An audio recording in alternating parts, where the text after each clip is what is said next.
The Uncle Eric Presents podcast is remastering and presenting the old classic crime, suspense, murder mystery radio broadcasts.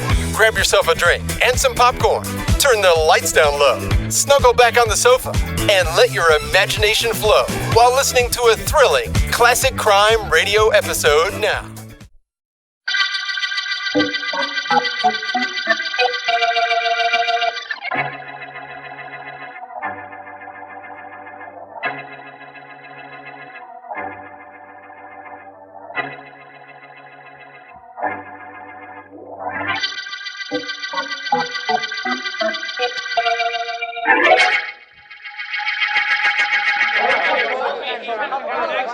Listen to me, men. Please, listen to me. I don't have to stand here on a street corner and talk to you. Nobody pays me to do it. Okay, then why do you do it? Because I'm a citizen.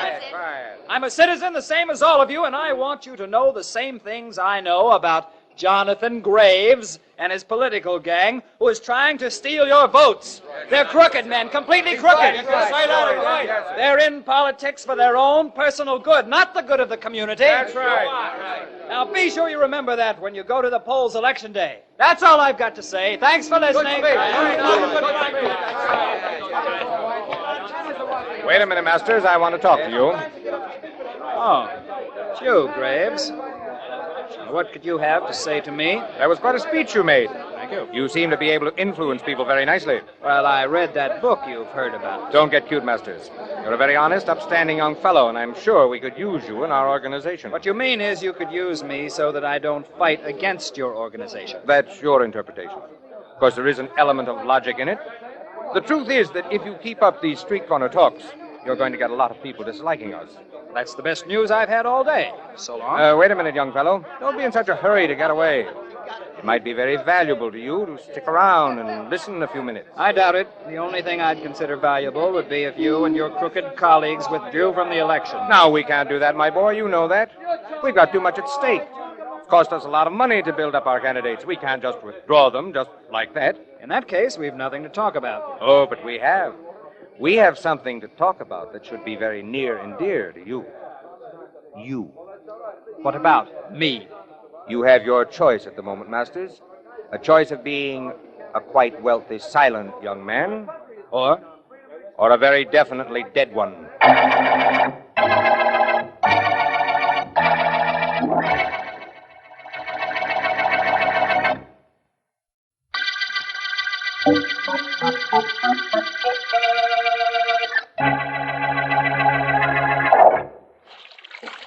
Come on in, Eddie. Water's fine. Well, move over. Give a guy room to dive. Okay. You want all the water in this pool for yourself? Hello, boy. Welcome to Poolsville, Eddie, old pal. I'll race you to the end. No, Bill, I just as soon splash around a little. Relaxes me better. Whew. Little tightened up from those street corner talks you've been making, huh? No, not particularly. And incidentally, I'm getting results from him. Old man Graves is a little worried about my activities. He heard my speech this morning. Well, don't stop, Eddie. This town will go on the rocks if Graves and his gang get in. No, and I know it. Only that isn't what's really bothering me. Huh? What is? Do you remember Joe Cates? Yeah, vaguely. Why? I'm worried about Joe. He doesn't like me. He doesn't like you because his girl does. That's nothing, Eddie. Lots of guys have fallen in love with another guy's girl. Come on, let's make the end of the pool. Huh? I'll give you a couple of yards start. Well, I'll swim there with you, but let's not race. Okay.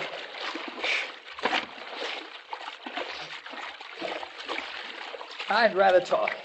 Look, talking and swimming aren't for me. Let's sit up the edge of the pool if you want to gab. Good enough.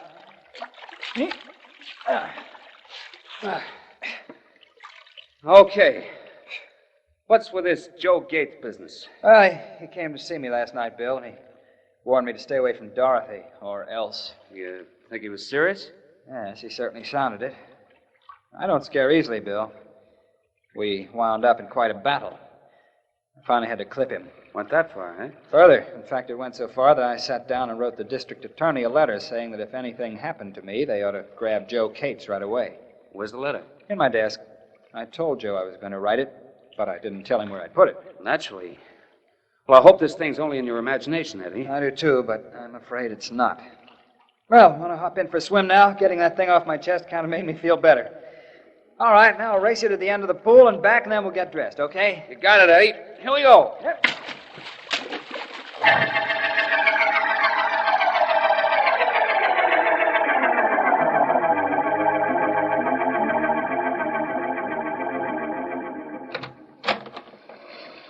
Wow, look at it come down, Eddie. Bad. I guess old Jupe Pluvius didn't think we got wet enough in the pool. Probably. Lucky I don't live very far. Wait with me out here, and I'll get a cab and drop you off. No, by the time you get a cab, I'll be home in bed. All I have to do is walk to the corner, turn it, and I'm practically on my front doorstep. Lucky you. Yeah. Okay, Eddie, I'll be seeing you. And don't worry about Joe Cates. I'll try not to. Hope you get that cab in a hurry. Thanks. Night. Bye.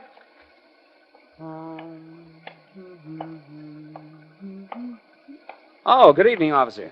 Awful night, isn't it? It ain't good. Waiting for a taxi? That's right. My friend is Lucky. He lives just around the corner. That's him walking down the street now. Well, he doesn't seem to be too much in a hurry. He's got a lot on his mind. Hey, officer, look. What is it? That fellow with a slouch hat and his coat collar turned up. Came out of a doorway and followed Eddie around the corner. I don't like that. Come on. What the... That was a shot, officer. Hurry. I knew it was a shot, and I'm hurrying as fast as I can. Who was this Eddie? Eddie Masters. Guy I've known for years. We were swimming together just now, and he was worried Here's about... the corner. Let's see if he had something to worry about. He sure did. Is that him on the ground over there? Sure is, and that guy bending over him. Grab him, officer. He's starting to run. He ain't gonna get very far. Stop, you! Stop or I'll shoot! No, don't shoot. Don't. Eddie. Okay, you! Eddie, what I happened? saw you throw your gun away just now. You're coming to headquarters with me. No, officer, no, I didn't do it. I didn't shoot him. No, huh? Well, you just happen to be out for a stroll in this lovely weather, huh? Come on, back with me. No, I'll go please, pick up your gun and take you downtown. I didn't do it, officer. I swear I didn't. Why'd you run away when you saw us coming around the corner? I was going to chase the guy who did shoot him. That's all I was going to do, honest. Stop your lying. Let's see if your victim's friend knows who you are. How is he, my boy? He's dead, officer. That's what I thought. Recognize this guy I grabbed? Hold your head up, you. Sure I recognize him. He's the guy I saw sneaking around the corner after Eddie. He's the fella Eddie was afraid would kill him, and he did. He's Joe Cates.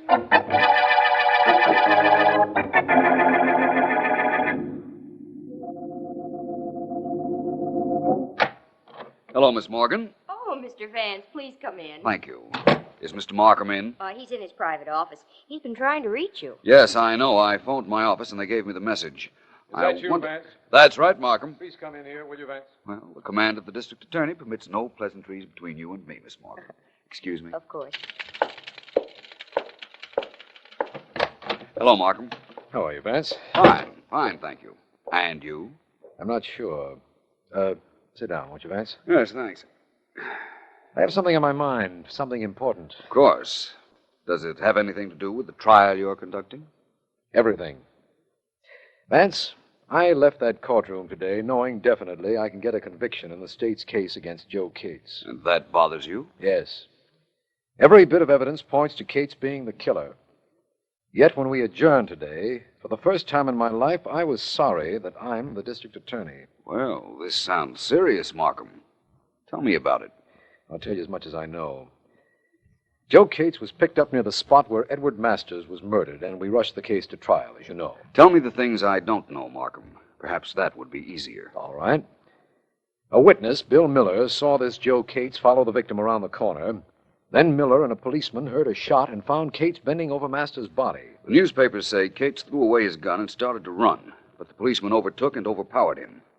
That's the way it happened, isn't it, Markham? Yes, and despite a letter in which Masters wrote he feared Cates, I'll tell you something, Vance.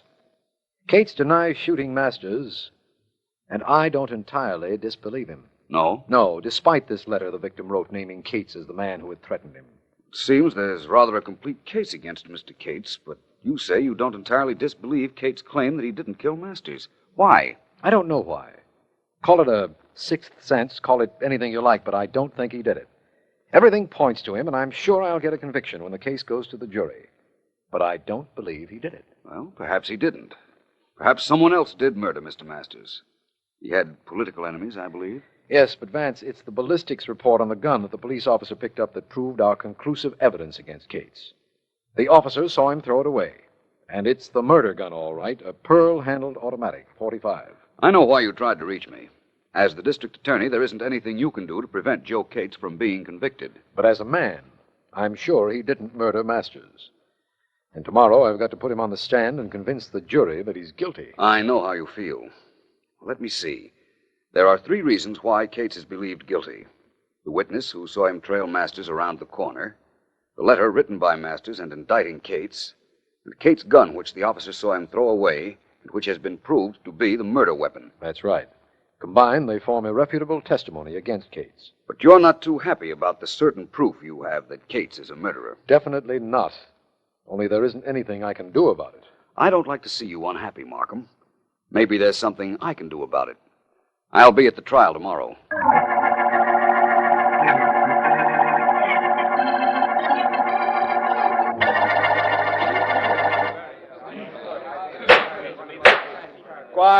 Quiet in the courtroom, please. Continue with your interrogation of the witness, Mr. Defense Attorney. Thank you, Your Honor. First, I'd like him to identify this photograph. Excuse me. May I? Pardon me, please. I've saved the seat for you, Mr. Vance. Here. Thank you, Miss Morgan.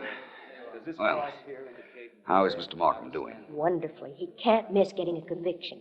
The defense attorney is questioning the main witness now, but it won't mean a thing. Listen. Now, the photograph you just looked at, Mr. Miller, shows the scene of the crime, Blake and Daggett Streets, and includes the spot where you were standing. Is that correct? That's right. Now, you say you saw a figure whom you identified as Joe Cates turning the corner after the victim, Mr. Masters, had passed. That's right. Now, do you mean to say that you could definitely identify a figure in a pouring rain late at night, a figure with his coat collar up and his hat pulled down at so great a distance? Yes, I do. I'm positive it was Joe Cates. The streetlights were bright enough for me to see him. I even knew what color suit he was wearing under his coat. I could see the color of his trousers. That's how bright it was. That's all. Your witness, Mr. Markham. No questions. See what I mean, Mr. Vance? Mr. Markham has a cinch in this case. So it appears. Your Honor, I wish to call back upon the stand my client, Mr. Cates. Very well. Mr. Cates, please. Will you take the stand? Yeah, I'll do it. Okay, now what? Mr. Cates, the state declares that a police officer seized you a short distance from where Mr. Masters' body was found lying on the ground. Well? A witness, Mr. Miller, says he saw you turn the corner shortly after Mr. Masters had passed. That's right, I did turn the corner. I was following Masters to protect him. From what? I knew he was in danger. I knew I'd be blamed. I was following him to see that nothing happened to him. Mr. Cates, a police officer says he saw you throw your gun away. Is that true? Yes, I did throw my gun away. I didn't want to be caught with it on me. The state says that gun the officer picked up, the one you threw away, killed Edward Masters. I know. I've heard it a dozen times, only I can't help what the state says. All I know is I didn't do it.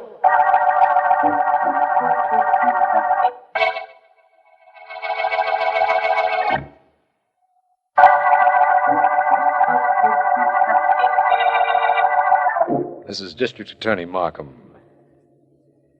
The Masters murder case began with the finding of Edward Masters' body, with Joe Cates discovered bending over the body seconds later. Cates had thrown away his gun when the officer approached, and later it was found to be the murder weapon. Cates is on trial, and I'm prosecuting him, but I have a strong feeling that despite the evidence, he is not the killer. Because of my misgivings, Philo Vance is in the courtroom as the trial continues with the defense attorney questioning the prisoner. Mr. Cates, I want you to tell the court. Now, you admit throwing your gun away when the policeman approached. Tell the court, where did you get that gun? Down at Henry's pawn shop. I paid $20 for it. How many times had you fired that gun, Mr. Cates? I never fired it. Never in my life. Quiet in the court. Thank you, Your Honor. You never fired it? No, I tell you, never. Once when I was cleaning it at my place right after I got it, it went off accidentally, but I never fired it at anybody. The police established definitely that it was the gun you threw away that fired the shot that killed Mr. Masters. Now, how do you explain that? I'll tell you how. I'm being framed, that's how. I never fired that gun. I never aimed it at anybody, and I never murdered Edward Masters, but it doesn't look to me like anybody's going to believe that.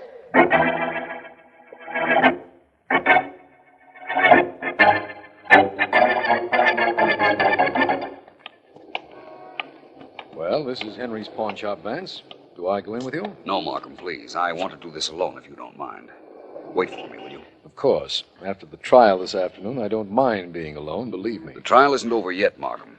Tomorrow's another day. And by tomorrow, we may have some hope for Cates. I hope so, Vance. I won't be long.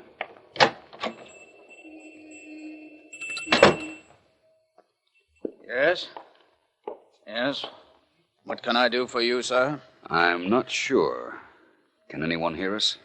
There's no one here, sir. Nobody but the two of us. What is it you want? A gun. I'm sorry, sir. Guns do not sell. If you had something to pawn, I'll gladly look at it. If you wish to purchase something, I'll gladly sell it. Except guns. Guns I do not sell. I've got a lot of money. Money wouldn't help me if I went to jail. A lot of money, you say? That's what I said. What kind of a gun? How much do you want for a .45 automatic, pearl-handled? With a pearl handle, it'll cost you $100. Without, it's less. How much less? I have a foreign pistol for $20. I have them for any price over that. Thank you. That's what I wanted to know. I'll be back. When they say they'll be back, they never come back. Plenty of money, huh? Good day, sir. Well, Vance, what'd you find out? Nothing definite, Markham, but something that insists that I continue on this case. I don't know how I'm going to prove it at the moment, but I think that I can blast the most incriminating evidence against Joe Cates. Possession of the murder gun.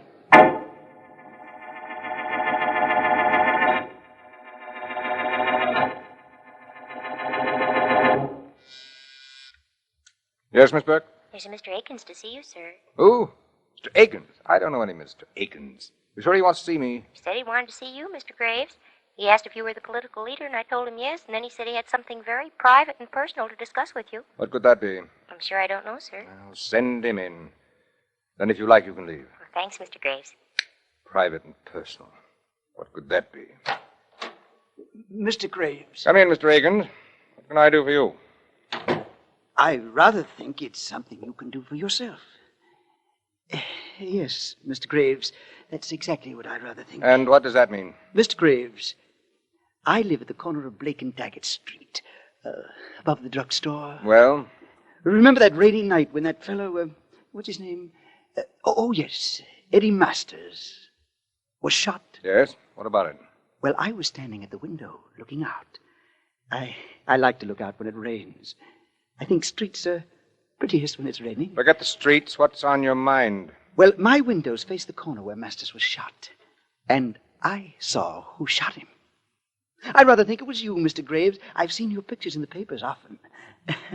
Yes, I rather think it was you. Oh, you do, huh? Oh, yes.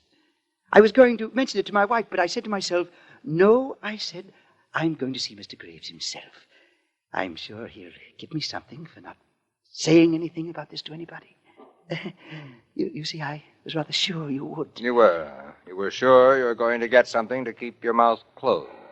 I was rather certain of it. You're going to get something to keep it closed, all right? Keep it closed for good. Oh, no. No, please.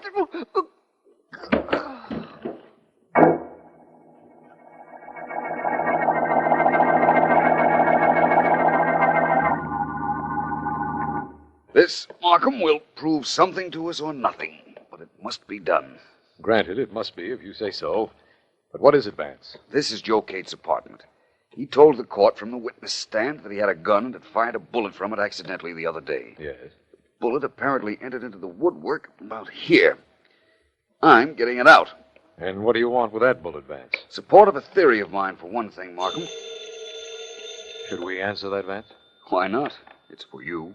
For me? Phone rings in Joe Cates' apartment, and you know it's for me. Vance, how is that possible? Relatively simple. It can't be for Cates. Everybody knows he's in jail. And I did call your office and leave word you'd be here.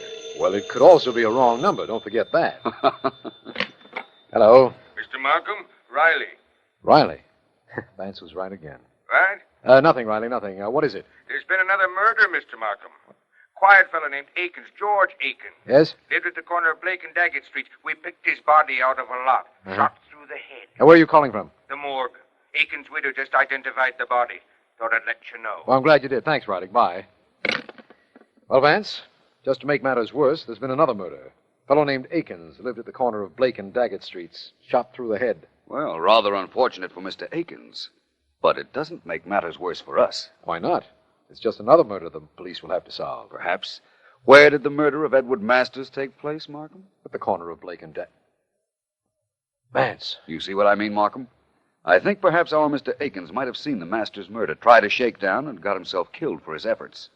Sounds reasonable, doesn't it? Well, it can't be coincidence. That's the way I feel about it, too. Now, Markham, there's something I want you to do for me. I want to be present when the bullet taken from Akins is compared with this bullet I just took out of the wall in Kate's apartment.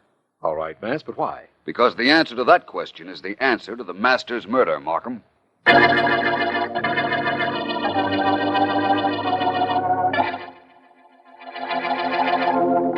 Okay, Mr. Vance, I've looked. No doubt about it. The two bullets are identical. Thanks, Riley.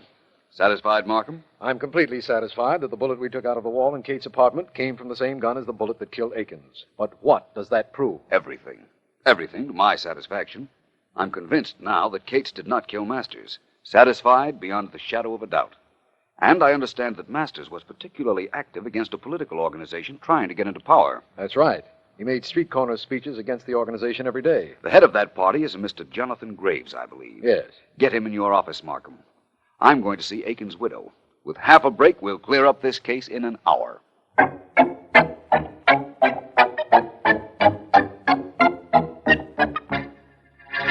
I'm a busy man, Markham, a very busy man. What's the idea of getting me down here to your office? Well, to tell you the truth, Mr. Graves, it's Philo Vance's idea. Vance? Well, if it's his idea, where is he? On the way here, I hope. He went to see the widow of that fellow Akins, the one whose body the police picked up a little while ago. What's that got to do with me?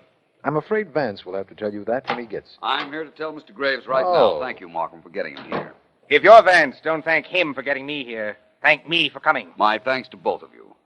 Mr. Graves, I've just come from seeing the widow of George Akins. So Markham was telling me. She told me a rather strange thing. She said that her husband was going to see you just before he was shot. Maybe he was. He never got to my office, though. That's still stranger. The young lady in your office told me that she showed Akins in to see you.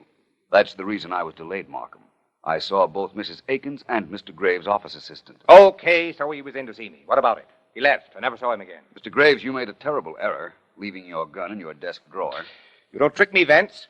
I didn't leave it in any drawer. I've got it with me right here. Thank you. I'll just take it if you don't mind. Come now, Mr. Graves. You have no reason for not giving it to me, have you? No, of course I haven't. No, I won't do it. I won't give it to you. Oh, yes, you will. I'm taking it from you. Stop it, you bleed. There, you've got it now. What do you want it for? For a wonderful reason, Mr. Graves. It's undoubtedly the gun that killed Mr. Akins, for one thing. You think my gun killed Akins? No, but this is not your gun. I think your gun killed Edward Masters. It was Joe Cates' gun that killed Akins. But you fired both guns, Mr. Graves. Markham, when Cates' trial is resumed tomorrow, ask that the charge against him be dismissed and that Mr. Graves be held for Masters' murder.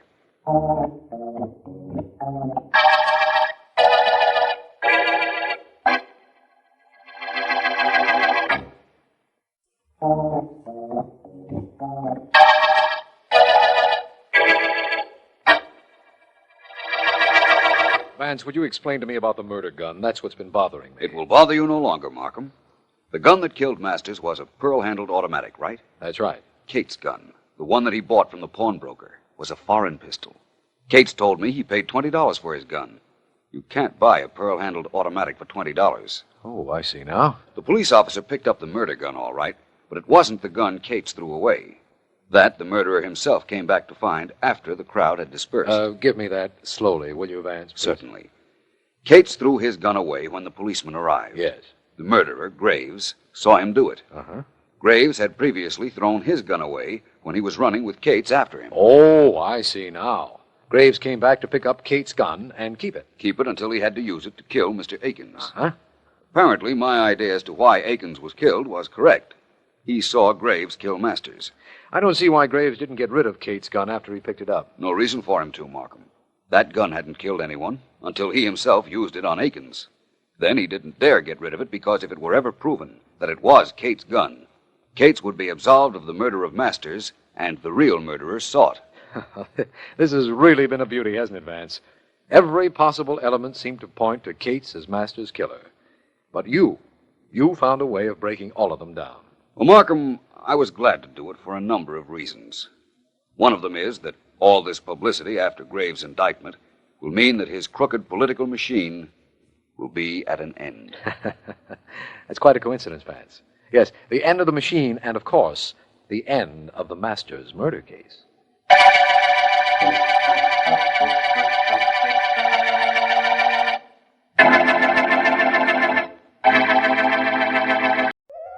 I hope you enjoyed this latest Uncle Eric Presents episode. Stay tuned for the next exciting episode. Please check back often and make sure to subscribe to my podcast so you won't miss the new exciting episodes. In the meantime, scroll up or down to find other exciting episodes to listen to. Don't forget to visit UncleEric.com to see and listen to all the program categories and episodes. There are also hundreds of the old classic crime and detective television show episodes you can watch as well. They're a hoot to watch. That's UncleEric.com.